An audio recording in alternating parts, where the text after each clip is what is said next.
大家好，今日要大家小记嘅客家谚语是：讲到做，前言我；讲到实，走到无边出。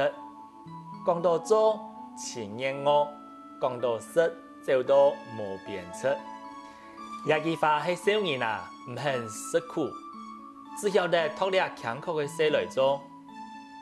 其实吃苦就会吃补啊。